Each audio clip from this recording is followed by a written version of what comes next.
নমস্কার বন্ধুরা, মিরাজ কিচেন ডায়েরিতে আপনাদের সবাইকে স্বাগত। আজকের menu chicken ball with rice.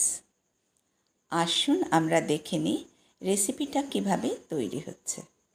Chicken rice বল বানাবার জন্য এখানে আমি 300 গ্রাম সলিড চিকেন নিয়ে নিয়েছি।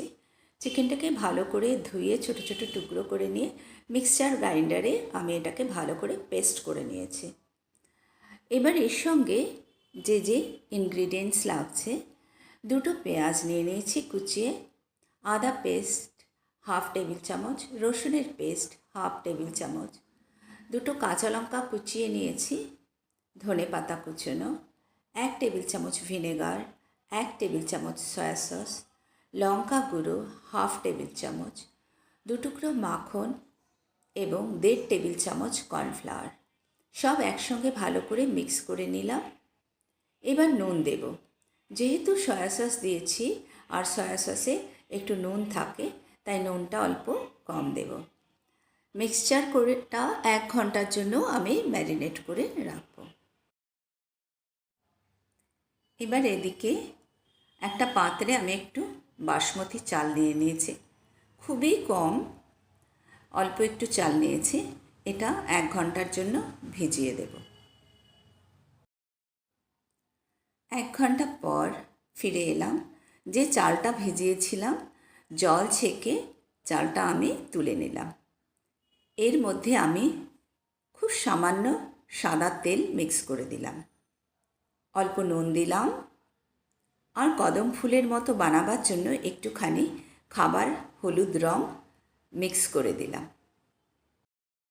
এবার এই একটা পাত্রে আমি বেশ খানিকটা জল নিয়ে নিলাম, জল চাপিয়ে দিলাম, জলটা ফুটবার জন্য চাপিয়ে দিয়েছি। জলটা যেই ফুটে আসছে, আমি স্টিমারে একটুখানি তেল লাগিয়ে ভালো করে চারিদিকে তেল ব্রাশ করে স্ট্রেনারটা জলের উপরে চাপিয়ে দিলাম। এখন যে কিমাটা আমি মিক্স করে রেখেছিলাম, তার থেকে অল্প একটু তুলে নিয়ে বল তৈরি করে ভিজে চালের মধ্যে ভালো করে গড়িয়ে নিলাম। চালটা যেন ভালো করে কিমার গায়ের মধ্যে লেগে যায়। এইভাবে আমি সব বল একটা একটা করে তৈরি করে নিলাম।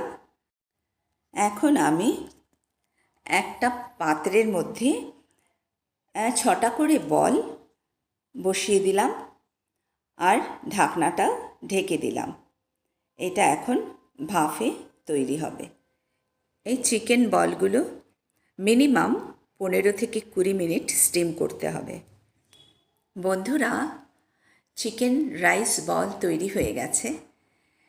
আপনারা দেখুন, শিখুন, অন্যকে তৈরি করে খাওয়ান আর তাদের প্রশংসা করুন। আপনারা আমার সঙ্গে আছেন, আমার ভীষণ ভালো লাগছে।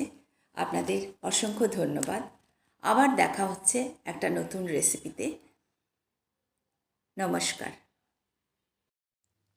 বন্ধুরা, আমার এই ভিডিওটি লাইক ও শেয়ার করবেন। আমার চ্যানেলটিকে যদি এখনও সাবস্ক্রাইব করে না থাকেন, দয়া করে চ্যানেলটিকে সাবস্ক্রাইব করে আমার পাশে থাকবেন।